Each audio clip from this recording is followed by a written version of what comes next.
بسم اللہ الرحمن الرحیم۔ حضرت ہود علیہ السلام کا واقعہ قرآن مجید میں متعدد جگہوں پر بیان ہوا ہے۔ خاص طور پر سورہ ہود، سورہ شعراء میں حضرت ہود علیہ السلام کو قوم عاد کی طرف اللہ تعالیٰ نے نبی بنا کر بھیجا۔ قوم عاد ایک طاقتور، مالدار اور بڑی ترقی یافتہ قوم تھی۔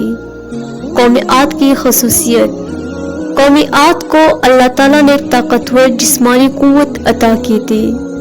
نمبر 2، وہ اونچے اور شاندار محل اور قلعے بناتے تھے۔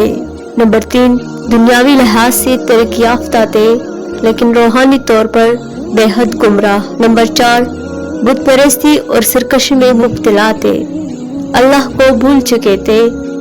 دعوت ہود علیہ السلام: حضرت ہود علیہ السلام نے اپنے قوم کو اللہ کی وحدانیت کی طرف بلایا۔ انہوں نے کہا، صرف اللہ کی عبادت کرو جس کے سوا کوئی معبود نہیں ہے۔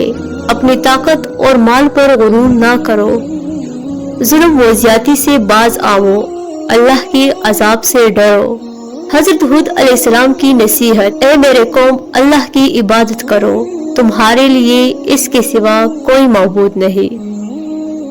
قوم عاد کا رویہ: قوم عاد نے حضرت ہود علیہ السلام کا مذاق اڑایا اور انہیں جھوٹا کہا۔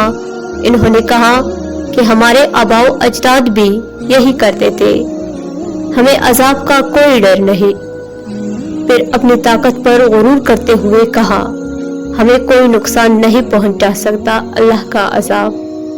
جب قوم عاد اپنی ضد اور گمراہی سے توبہ نہ کی تو اللہ تعالیٰ نے انہیں سخت عذاب میں مبتلا کر دیا۔ نمبر 1، پہلے قحط نازل کیا گیا تاکہ وہ عبرت حاصل کرے۔ نمبر 2، اس کے بعد 7 دن اور 8 رات بہت زور کی آندھی چلی جس نے سب کچھ تباہ کر دیا۔ نمبر 3، وہ مضبوط محل اور عمارتیں بھی زمین بوس ہو گئی۔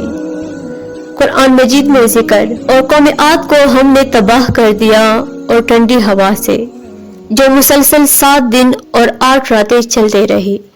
حضرت ہود علیہ السلام کی قوم کے واقعے سے ہمیں یہ سبق ملتا ہے کہ طاقت اور دولت اور دنیاوی کامیابی انسان کو اللہ کی عذاب سے نہیں بچا سکتا۔